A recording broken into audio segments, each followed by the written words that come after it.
ये था कि मैं मतलब गुरुजी की तलाश में था बहुत पहले से। ठीक किया बेटा। तो एक वक्त था 10 मार्च 2021, तो महाशिवरात्रि का समय था। तो मैंने उस दिन वैसे ही फास्ट रख लिया था और रात के वक्त मतलब कि स्टार्टिंग में ही ना शिव जी के सॉन्ग सुन रहा था।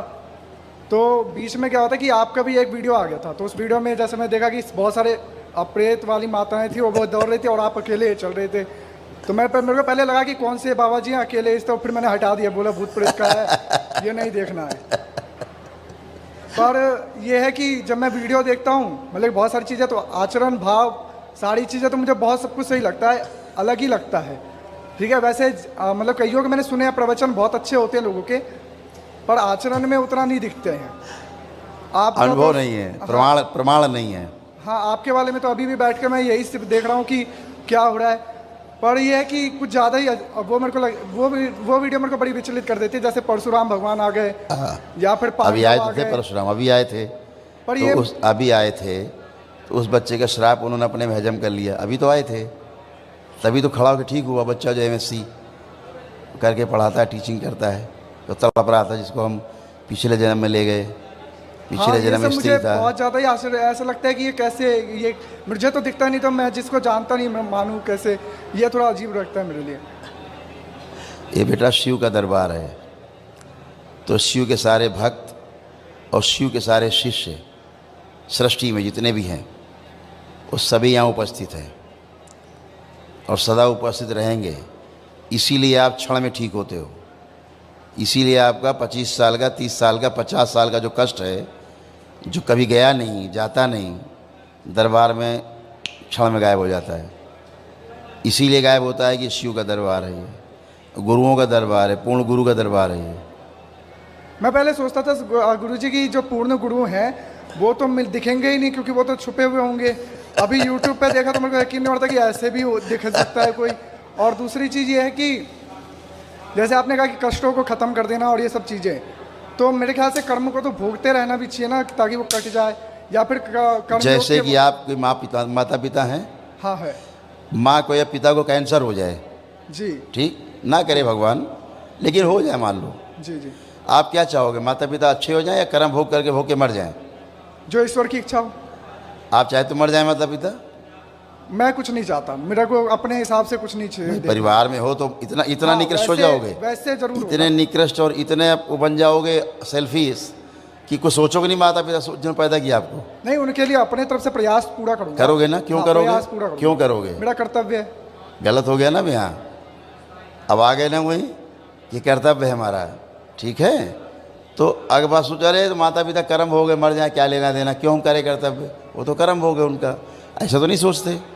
फिर हम क्या करते हैं? अपना कर्तव्य निभाते हैं कि किसी तरह से अच्छे हो जाए, करते हैं। तो ये दरबार आपके कर्म भोग जो है निष्क्रिय कर देता है, तो आप उन कष्टों से बच जाते हो इस शरीर यात्रा के लिए। और गुरुजी निष्क्रिय करने से तो अगले जन्म के लिए बिल्कुल बचा हुआ है, जाएगा। बिल्कुल आपके कर्म भोग हैं, आप भोगना पड़ेगा, अगले जन्म भोगेंगे आप। तो क्या इसी जन्म में भोग लेना ही तो अच्छा होगा? उसी के लिए दीक्षा है। दीक्षा के द्वारा आप अपने कर्म भोगों निष्क्रिय जो किए हैं हमने, उन्हें नष्ट कर सकते हैं अपने तपोबल से। नष्ट कर सकते हैं उस चीज़ को, अपने तपोबल से नष्ट कर सकते हैं। इसीलिए दीक्षा है कि अगले जन्म का न बचे, अगला जन्म मिले ही ना, लेना ही ना पड़े, उसी के लिए दीक्षा है। इसीलिए हम यानी दरबार आपका भूतकाल और भविष्यकाल दोनों देखने बंद कर देता है। दोनों अभी चेक किया था आपने, अभी चेक कराया था, अनुभव कराया था अभी मैंने आपको। जी, जी, जी। तो ना भूतकाल देख पाए ना भविष्य देख पाए, वर्तमान में रह गए। यही ध्यान है, यही एक रास्ता है मुक्ति का, 84 लाख योनि से मुक्ति का। अगर आप नित्य वर्तमान में बने रहें तो हो गए आप ध्यानी, आप बन गए वशिष्ठ मुनि, हो गए विश्वामित्र। और क्या विश्वामित्र थे और क्या थे परशुराम? नित्य वर्तमान में बने रहते थे। वही ऋषि, वही का ऋषि का काम है, वही मुनियों का काम है, वही तपस्वियों का काम है। आप नित्य वर्तमान में नहीं रह पाते, या तो भूतकाल में रहते हैं या टेक ऑफ कर जाते हैं, भविष्य चले जाते हैं।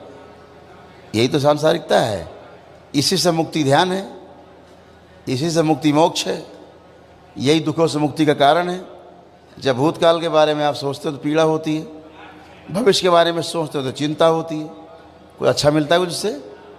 अच्छा नहीं मिलता कुछ। कहाँ अच्छा होता है? वर्तमान में रहना, ठीक है।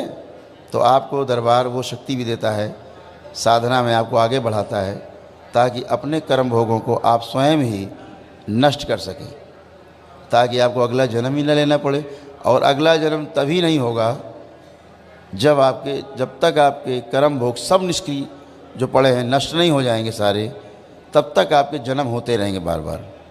और जैसे ही आपके सारे कर्म भोग आपके तप से नष्ट हो जाएंगे, अगला जन्म खत्म, मुक्ति, वही मोक्ष है। गुरुजी, जैसे मैं गीता पढ़ता हूँ तो गीता में तो ऐसे दो चीज़ें सुनने में आती है, एक सांख्य योग, एक कर्म योग। तो ये दोनों में से एक ही पथ चुनना होता है। मुझे समझ ही नहीं आता कि ये दोनों है क्या और मैं कौन सा चुनाव कर रहा हूँ। देखो, किताब में जाओगे तो फंस जाओगे। आप किताब में जाओगे, गीता हो, रामायण हो, कोई भी ग्रंथ हो, उपनिषद हो, शास्त्र हो, पुराण हो, इनमें आप जाओगे फंसोगे, हमेशा ध्यान रखना। तो इनमें जाऊँ ही ना? नहीं जाओ, हम बता रहे हैं जो हमें थोड़ा सा पता है वहाँ से चर्चा कर रहे हैं। हम कोई पूर्ण गुरु तो है नहीं, ठीक है, हम भी तुम्हारे जैसे हैं। अभी तुम यहाँ बैठ जाओ, एक ही बात है हमारे लिए। तुम यहाँ बैठो, हम वहाँ खड़े हो जाएं, एक ही बात है। हम कोई भगवान थोड़े ना हैं, हम कोई गुरु थोड़े ना हैं। पर गुरुजी, आप पहले सीढ़ी है ना, आपके जाए तो हम आगे जा ही नहीं सकते। क्यों नहीं जा सकते यार? मैंने इतना एनालाइज किया कि ईश्वर पुकारने से भी पहले ईश्वर एक सहारे के लिए भेज देते कि ये है, तो उसके माध्यम से ही दूसरे तीसरे चरण तक पहुंच सकते हैं। किताबों की बात, आपने गीता की बात की। हाँ। किताब पढ़ करके मोक्ष पाना सपना है, ये हो नहीं सकता कभी। किताब पढ़ने के बाद आप भ्रमित रहेंगे, ठीक है। जितने भी दर्शन हैं आप सब पढ़ डालो, आप दुनिया के सबसे भ्रमित इंसान बन जाएंगे। हाँ। क्या करें समझ नहीं आएगा। हाँ। ठीक जी। फिर क्या आवश्यकता पड़ेगी ये गुरु की, कि क्या करें जी। तो अगर वही काम पहले कर लिया जाए, ग्रंथ पढ़ के भ्रमित हुआ जाए, उसके पहले बिना ग्रंथ पढ़े ही हम गुरु से रास्ता पूछ ले भैया, ठीक है, हम नक्शा खोल के देखें किधर जाना है, 1 घंटा लगाएं, उससे अच्छा राहगीर कोई खड़ा है मिल गया, भैया किधर जाए बता देगा, आगे जाके बाएं मुड़ जाओ, काम खत्म हो गया, वो गुरु हो गया उस समय। 1 घंटा बच गया तो शरीर यात्रा बच गई। तो किताब पढ़ करके मुक्ति का मार्ग नहीं मिलता, मोक्ष नहीं मिलता, भटकाव मिलता है। आप किताब पढ़ करके अच्छे कार्य कर सकते हो, अच्छे काम कर सकते हो, आप अच्छे बन सकते हो, लेकिन मुक्ति पा जाओगे ये असंभव है। मुक्ति मिलती है आपके अनुभव से, और किताब से आपको सिर्फ सूचना मिलती है, ठीक है। क्या मिलती है? सूचना मिलती है, इन्फॉर्मेशन मिलती है। तो इन्फॉर्मेशन में और नॉलेज में बुनियादी फ़र्क है।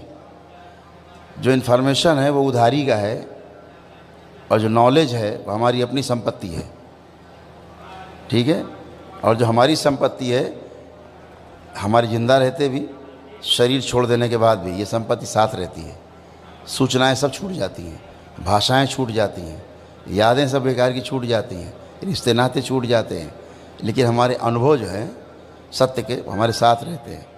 वही जन्म जन्मांतर बढ़ते रहते हैं धीरे धीरे, और एक समय ऐसा आता है किसी जन्म में जब आप इनलाइटेंड हो जाते हैं, ठीक है।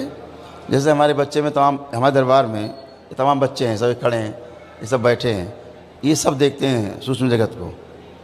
ये सारे बच्चे सूक्ष्म जगत को देखते हैं, इत्मीनान से देखते हैं, खूब जैसे है वैसा दिखता है, ये सब देख लेते हैं, सब देखते हैं। कैसे देख पाते? कोई तपस्या साधना नहीं कर ली इन लोगों ने, इसके लिए कोई इन्होंने तपस्या नहीं की है, कोई साधना नहीं की है।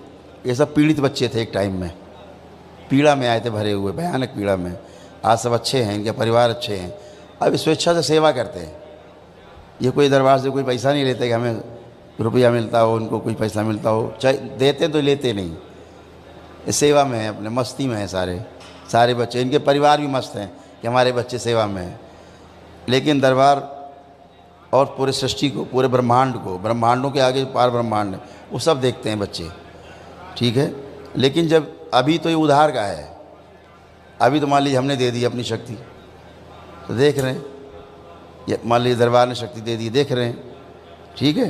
अभी दरबार एक क्षण में कह देगा वापस, तो इनको दिखना तुरंत बंद हो जाता है। खड़े पूछ लो सबसे, एक क्षण में सबको दिखना बंद हो जाता है। ऐसा होता नहीं? बता दो भाई बच्चे को, एक क्षण में देखना बंद कर देंगे, फिर नहीं देख सकते कुछ, ये कितना प्रयास कर ले, और फिर एक क्षण में देखो तो सब देखने लगते हैं।